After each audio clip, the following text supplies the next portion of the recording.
Doctor Evergato, buen día, ¿qué tal? Buen día, Jorge, ¿cómo estás? Muy bien, ¿y tú cómo estás, Ever? Muy bien, muchas gracias. Bueno, como observador de la realidad tenés muchísimo, a ti te interesa mucho también, no solamente los hechos locales, sino internacionales, y el mundo está, digamos que... Está que arde, ¿no? Está que arde, sí. Estamos muy entretenidos, y me parece que bien, ¿verdad? Estamos dando atención a todo lo que sucede en Medio Oriente. Exactamente. Pero la situación en relación a Rusia realmente tampoco es nada alentadora, ¿no?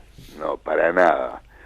Sabemos que Rusia está, digamos, estacionando tropas en la frontera con Ucrania y no sería nada de sorprendernos demasiado si hubiese un ataque de Rusia sobre Ucrania, ¿no? Sí. Son países muy difíciles, Jorge, especialmente porque Ucrania es una nación, es un país binacional, en el sentido que tiene una población prorrusa enormemente importante. Se habla de que un 30% de la población sería favorable, sería de origen ruso, ¿verdad? Sí. Y que por consiguiente estarían buscando la independencia o la anexión a Rusia. De manera que eso hace que Ucrania sea muy inestable. Ya Rusia se llevó toda la Odessa, ¿no? Toda la parte de donde está estacionada la flota rusa. Sí. Y bueno, y un ataque de Rusia a Ucrania sería terrible, porque me parece que ahí Occidente no podría dejar de reaccionar, ¿no? Claro, es una situación muy compleja que ya se expresa con sanciones al gobierno de Putin, con reacciones del gobierno de Putin con respecto a importaciones o a compra, ¿verdad? Exacto. Sobre todo en el sector alimentos a Europa y Estados Unidos, lo que podría favorecer a países como Uruguay. Sin duda, fíjate que el viaje que hizo Putin y su integración en las BRICS no es una casualidad. Las BRICS son un desafío, pero son una oportunidad para América Latina, ¿verdad? Sí. Son un desafío ideológico, me refiero, más que para América Latina, son un desafío ideológico a Occidente. Es la conformación de un nuevo polo de pensamiento y de un nuevo polo de exportaciones diferente al tradicional, diferente a lo que son los medios financieros, además internacionales, regidos por las BRICS, regidos por el Fondo Monetario Internacional, regidos por todos los organismos de crédito surgidos de Bretton Woods. De manera que es bien interesante ese problema desde el punto de vista de un nuevo equilibrio mundial y cómo se sitúan, esto es lo que nos importa a nosotros, cómo se sitúan las economías de los países emergentes como América Latina en ese nuevo contexto. Yo creo, como tú, que es bueno que pase eso desde el punto de vista comercial y mirando los intereses de las naciones menos favorecidas. Ahora, desde el punto de vista ideológico, es todo un problema porque nuevamente el mundo comienza a generar tensiones peligrosas. Sí, exactamente. Yo creo que esa calificación que tú le das, tensiones peligrosas, las estamos observando en muchas partes del mundo. Además, Putin es un ser muy particular, ¿no? Muy particular, un ser que perteneció a la KGB. A la KGB, a los servicios policiales rusos. Hay varias, además, acusaciones que se han realizado a Putin sobre gente que ha muerto, sobre todo, pues, digamos, por el método que algunos dicen es el preferido por los rusos, ¿no? Es decir, el envenenamiento de sus víctimas. Exacto. ¿Te acuerdas aquel ruso que falleció en Occidente hace unos años? Sí, en Londres. Exactamente, que dice que fue tocado por un veneno muy poderoso. En fin, Putin es un hombre muy frío, un hombre muy racional, un hombre inteligente. Dicen que es tremendamente inteligente, con una capacidad de respuesta muy especial y que se lleva bien con la población. En este momento tiene un apoyo en función de lo de Ucrania muy importante. Sí. De manera que, si bien, como vuelvo a insistir, para nosotros significa junto a China la aparición de un nuevo polo y quizá el aflojar de la dependencia a los sistemas internacionales de crédito de Occidente, no deja de ser desde el punto de vista ideológico un problema serio. De modo que países como Uruguay y América Latina en general tienen que distinguir muy bien lo que es lo comercial, los intereses materiales, de lo que es lo ideológico, ¿verdad? Claro, claro. Estaba leyendo algunos títulos hoy, por ejemplo, cómo despertó la jornada, ¿no? Los islamistas quemaron cruces y expulsaron a miles de cristianos en el norte de Irak. Los terroristas expulsaron a 100.000 cristianos de Karakosh, la principal ciudad cristiana del país. Eso por un lado. Por el otro lado, bueno, en Estados Unidos pánico, se cree que hay un nuevo Snowden que se ha infiltrado concretamente en los centros de información norteamericanos.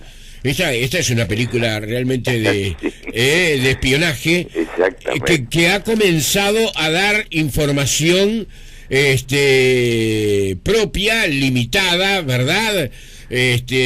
Privada, de interés nacional, a otros países. Porque Estados Unidos funciona como una nación que prioriza por encima del derecho internacional los intereses estratégicos de los propios Estados Unidos. Es un ejemplo más claro, si tú querés, de eso que dijo nuestro presidente, la política por encima del derecho.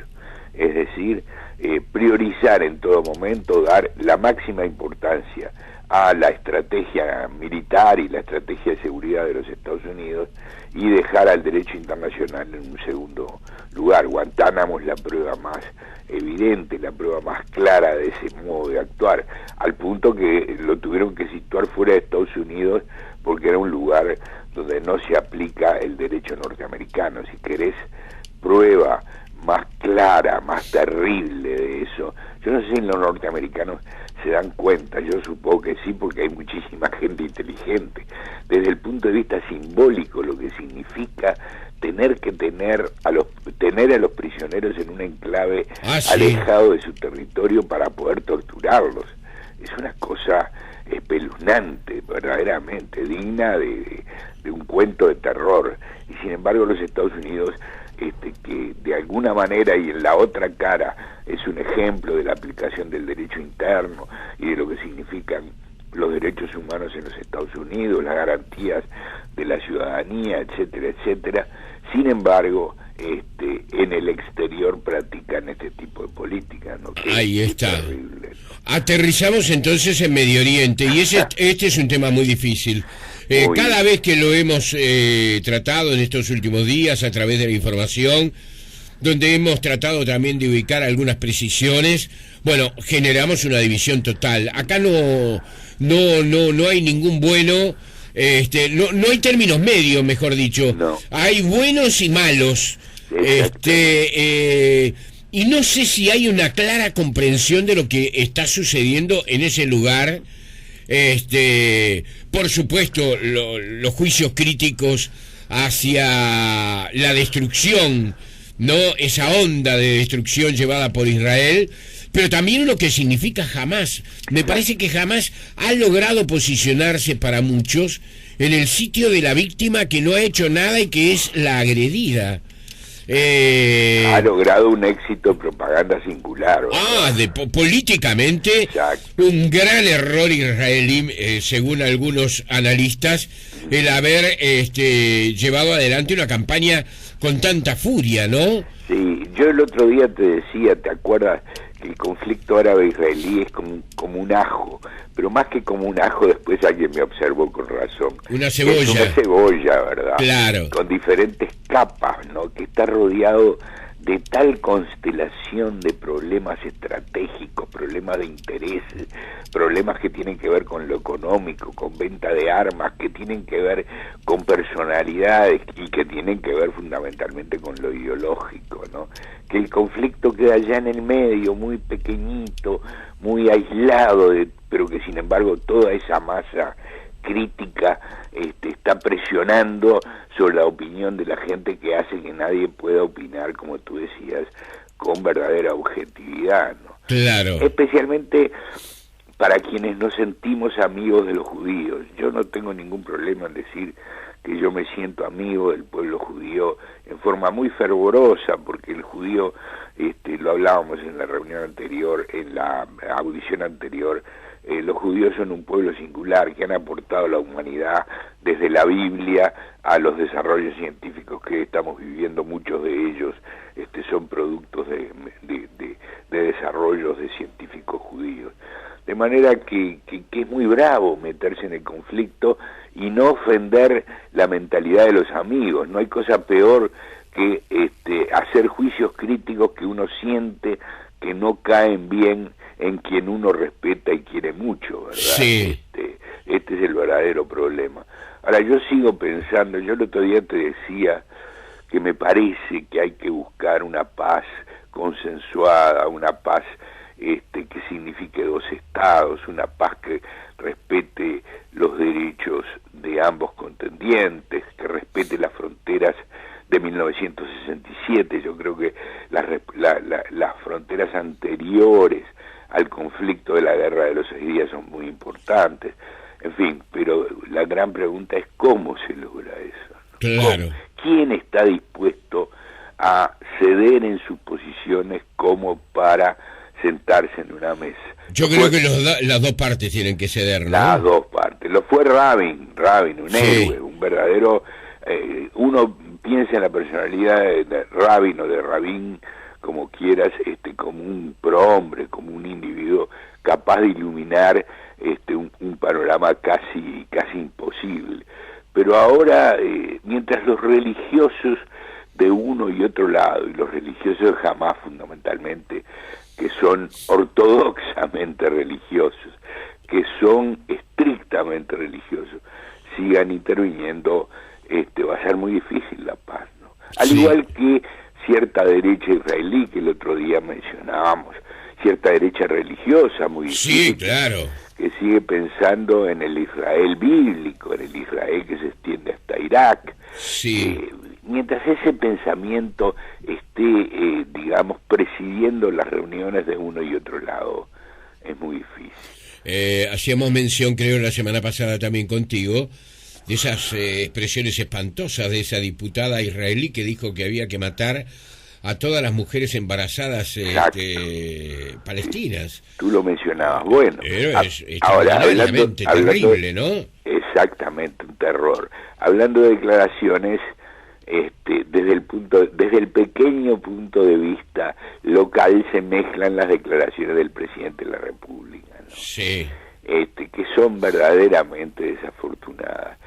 Yo digo, el presidente de la República es un individuo extraño, es un individuo que desde el punto de vista internacional goza de un crédito muy importante, la gente lo quiere, es candidato al premio Nobel, aparece como el presidente más pobre del mundo. Él ha dicho que no lo es. Que no lo es, pero su imagen es esa, ¿verdad? Y yo creo que en algunos aspectos lo es, ese presidente con ese perrito de 3 patas, con ese auto antidiluviano, en fin, es un presidente que en ciertos aspectos llama hasta a la compasión, te diría, Jorge, pero que a su vez comete errores imperdonables.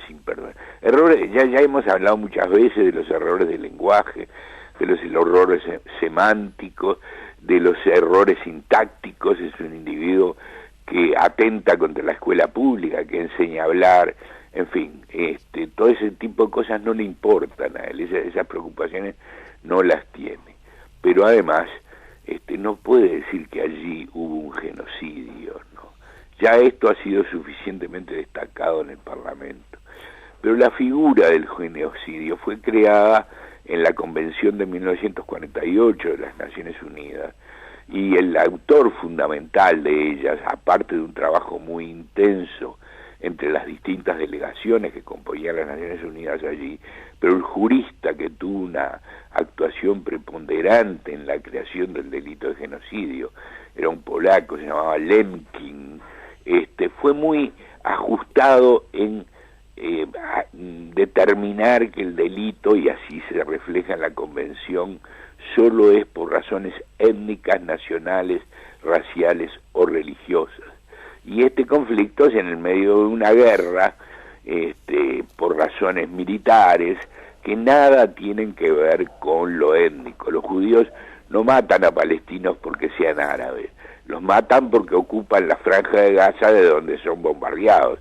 Hay un problema militar allí, más allá de todos los problemas de la desproporción, más allá de todos los problemas de lo que significa un ataque de un ejército organizado contra una banda armada, probablemente bien armada, pero una banda militar. Sí, cuyos cabecillas, según se señala, los cabecillas de Hamas viven, luego de estos hechos, escapan y viven en Qatar, donde son de alguna manera controlados, pero se les deja radicarse allí, ¿no? Exacto, y no quieren la paz porque en definitiva, como hablábamos recién, desde el punto de vista político han tenido un éxito singular.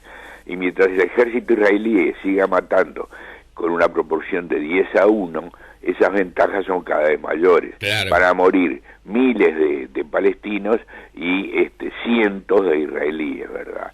Y entonces esa diferencia la explota Hamas para sus fines de un modo verdaderamente vergonzoso. Sí. Pero eso no es obstáculo para que nuestro presidente, o mejor dicho, no es aliciente para que nuestro presidente pueda decir la barbaridad que dijo. Es una barbaridad muy grave, no es un genocidio, y en esto hay que ser, las Naciones Unidas avanzan cuidadosamente en un terreno donde hay que separar los delitos, donde hay que ser cuidadoso de qué tipo de delitos son, de las prescripciones, de las sanciones a aplicar, donde los logros jurídicos son muy importantes para poder aplicar el derecho, y que el presidente con la mayor,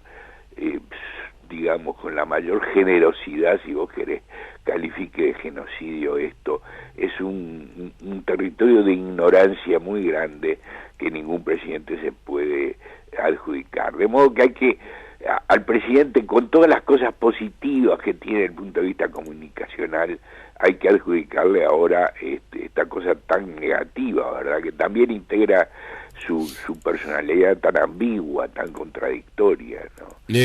Un último minuto, aunque el tiempo no es suficiente, ¿no? Sigue la llamada novela de Pluna. Sigue la llamada novela de Pluna, es una novela muy compleja, pero donde me parece clarísimo, Jorge, que hay responsabilidades de López Mena bastante profundas. Yo no soy quien desde esta silla donde estoy sentado en mi casa para adjudicar responsabilidades penales, que es un tema delicado. Recién lo decíamos, es un tema delicado internacionalmente y es un tema delicado personalmente.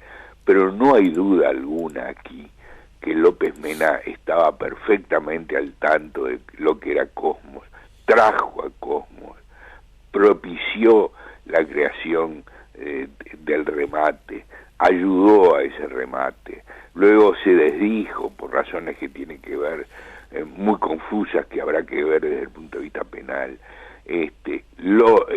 engañó al gobierno uruguayo que con una candidez que no tiene explicación, entró en el juego. Lo que hizo Caloy otorgando un préstamo, una garantía, pidiendo una garantía sin verificar los mínimos de responsabilidad patrimonial del fiador, es una verdadera vergüenza. El modo que actuó el ministro de Economía es también una verdadera vergüenza desde el punto de vista político. Cuidado, yo tengo muy claro, me parece que es lo que surge de todas esas actuaciones, que no hubo provecho personal de ninguno de ambos, no hubo intereses personales, hubo graves errores políticos de todo el gobierno, y ahora los están pagando, y los van a pagar, me temo que de forma más profunda. Viste que ahora el juez va a citar a casi todos los intervinientes en una reunión entre López Mena y el gobierno, incluyendo al presidente. Sí, y el abogado Roca. Y el abogado Roca, que está a su vez, por otro lado, haciendo un juicio contra López Mena. De modo que es una situación, yo te diría que abiertamente... Un gran conventillo, ¿no? Es abiertamente escandalosa, sí, donde están en juego muchas cosas. El juez, en definitiva, estaría relevando a Calvo del secreto profesional, un tema muy complejo. Es muy difícil para los abogados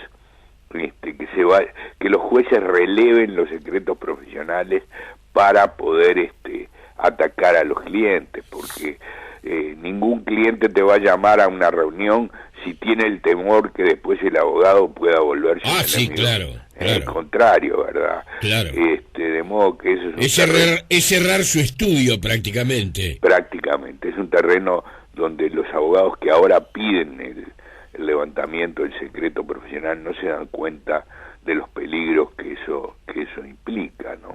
Aunque le pueda servir en esta causa en forma inmediata. En fin, un panorama, yo te diría, negro, que además tiene, y eso es lo malo, directa incidencia electoral, ¿no? Entonces está incidiendo sobre lo que está pasando en las encuestas, está incidiendo sobre las posibilidades del Frente Amplio, que ya no podrá usar el famoso apotegma, podremos meter la pata pero no la mano, y te repito, no lo digo por ninguno de los dos. Entiendo, sí, porque además, digamos que del proceso judicial se desprende eso, que ni Lorenzo ni Caloia tuvieron un interés personal, más que un interés personal, no procuraron un beneficio propio, ¿verdad? Exactamente, y lo dice el fiscal en su requisitoria, ¿no? Claro. Buscaron, sí, beneficios políticos. Sí. Y eso hubo una sensación de impunidad ahí, ¿eh? Exactamente. Hubo una actitud un poco de soberbia, ¿no? Aquí vamos a plantar esto y vamos a hacer esto porque lo queremos hacer o debemos hacerlo. Exactamente. Y fíjate que después, ahora, se vendieron los aviones, ¿cuánto fue? 7 u 8 millones cada uno, ¿no? Sí. Es decir, una cantidad muy inferior a la que se obtenía en el remate ese de famoso con López Mena mediando. Y eso hace que el Estado uruguayo nuevamente pierda mucho dinero en la venta de estos aviones. Pluna es una aventura que a los gobiernos blancos y colorados anteriores y al gobierno actual del Frente les cuesta muchísimos millones de dólares, ¿no? Sí. Verdaderamente lastimoso, que al final lo pagamos tú y yo, ¿no? Claro, y todos los que nos están escuchando y todos los demás. Exactamente. Sí. Doctor Evergato, la seguimos la semana que viene. Un abrazo. Chao.